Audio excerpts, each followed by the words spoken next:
Hey, my leading, how y'all doing today? I'm back with another book review, and because of the power outage, I was able to finish this book. I've been reading it, and I'm picking up on my reading again. Cause when I started my channel, I started doing all the internet stuff. I stopped reading. I didn't read that much, but I'm starting to pick it back up. I've done a couple book reviews so far, and there's a book review on Hulk Hogan, My Life Outside the Ring. Right? I bought this a while ago from Giant Eagle. And they have, in at least the one in Edinburgh. I haven't been to Giant Eagle in a long time, but one in Edinburgh, they have like a rack of discount books, where like a bin or something like in a shopping cart. These discounted books, and they were 50% off the already listed price. It's kind of hard to see; it's faded. Bargain books, adult fiction, $6. So this was 50% off. So it's only $3 for this book, which is a great deal because sometimes these hardcover books are really can get expensive. This one, like suggested retail price is $25.99, and then $29.99 in Canada. Canada's always gets screwed when it comes to books and stuff like that. They always charge you more. There's Hulk Hogan's book along with the ghostwriter Mark D'Agostino, I think his name is, and this is starts off.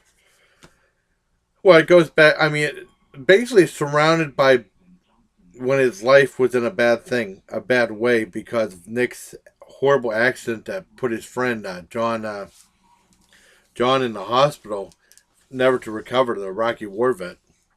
That was publicized all over back in 2008. This book was written in 2009, and he was going to kill himself. He had a gun in his mouth. Hulk Hogan was going to kill himself. And then he goes back to his past, talks about growing up. He talks about the long road to wrestling. If you read the book, I mean, it's surprising he became a wrestler at all. He really paid his dues. He did everything. He was a rock star for a while. He was in a rock band for a while. And he was getting ready to tour, and he'd do stuff, and then he'd quit, never to come back. Like he tried college, he quit. He tried like rock and roll, quit. Came back, rock and roll, quit. Tried to be in a wrestling. He got screwed over. This one guy broke his leg. He healed up. He came back, and then eventually he became a wrestler. I mean, that's really fascinating. I didn't know he went through so much. And he talks about his role in Rocky 3. And he was working for Vince McMahon Sr. at the time for WWF. Back when it was like 3 WWFs. And then, I mean, of course now it's WWE, but then it became WWF. I think it was, when he started working, it was WWF, Worldwide Wrestling Federation. Then they shortened it to uh, World Wrestling Federation, And, and of course now it's WWE. And they talk about his role in Rocky 3. Now, I saw Rocky 3 the weekend it came out in Edinburgh at the Village Cinema.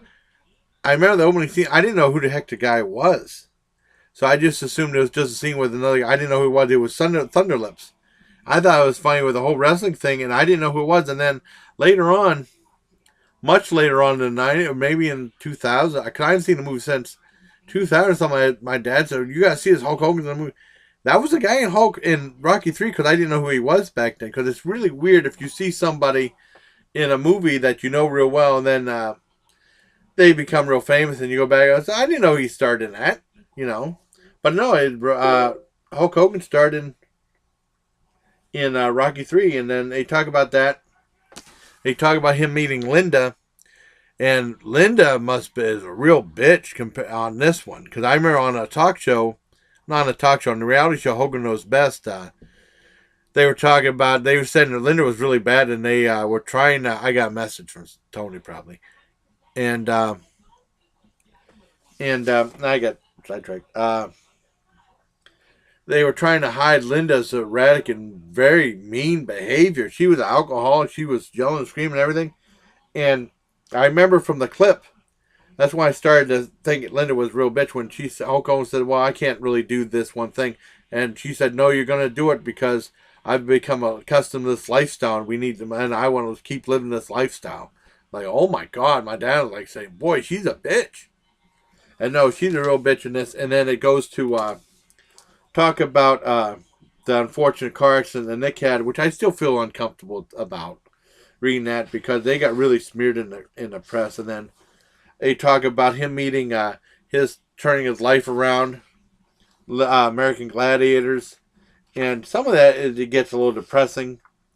But I mean, he talks about life, and then he talks about meeting that girl, and it's weird because the girl, his new wife, Jennifer, and people are commenting about, she looks a lot like his daughter. That's Jennifer right there, and then this is his daughter Brooke, right there in the skimpy outfit. They look a lot alike. People were talking about how creepy that was. He doesn't mention it in the book though, but people are commenting on it. It's really an interesting book, very entertaining. In a way, it's surprising he became a wrestler at all if you read what leads up to it, you know. Wow. And I really recommend it. I think it's really good. I give it a 9 out of 10 for Hulk Hogan's My Life Outside the Ring. Another book review, very entertaining. A little depressing at times, but it's very, very good. So until next time, everybody, please take care of my Legion. Now I got to see what my message is about. I think it's, who messaged me? Dustin messaged me this time. It wasn't Tony, it was Dustin. Oh. Yeah, Kristen's sick. I'm sorry. All right. Till next time, take care, my